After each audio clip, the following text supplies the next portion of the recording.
This is a code for plotting nighttime light trends. So we have nighttime lights time series over each year. And again, this is from a project where we want to determine how did COVID affect the nighttime lights. So the idea was that during COVID, people migrated away from the city centers. They were not working at night. And again, it reduced the amount of lights that was being generated. And that kind of gives you the effect that different cities had due to COVID. And after COVID, there was a recovery.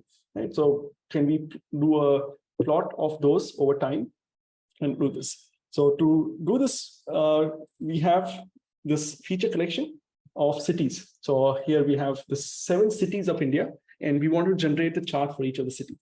So remember, I showed you in the examples that if you want to generate multiple things, you just put them in a function, and you can call the function with different things. So we have the city names. The way the function is written is you have the city name, you get the geometry, and you create a chart for that geometry. Okay, so we have to process the collection. We just do this. So let's see how we can create the chart.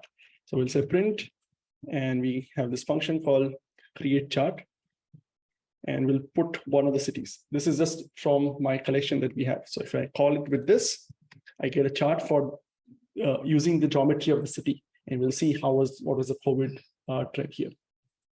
So this is a chart. You can see this is the actual nighttime observation. The red line is the trend. We have just displayed the trend line.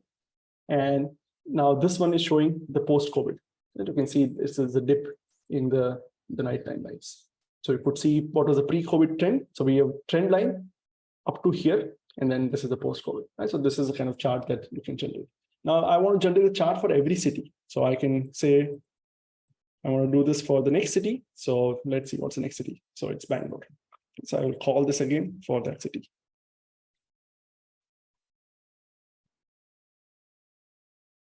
And I get 2 charts. Okay. And I can keep doing this manually for 7 cities. But what if I had 100 cities? I want to do this programmatically for all of those. Okay. So this is one case where you want to call this function. This is a charting function, which is a client-side function. So you have to, this is one case where you have to write a for loop. So you write a JavaScript for loop to say for each item in this list, generate a chart. So we have the city names, which is a server-side list, right? We have e.list. So we'll now iterate over it.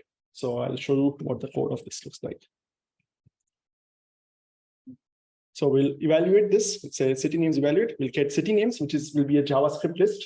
And now we write a for loop. So we'll say for I in 0, create chart of the first item, second item, and so on. I get automatically I get chart for each of the cities. Okay, so now you want to generate multiple charts. This is how you put your charting code in a function based on the name of the feature or the geometry,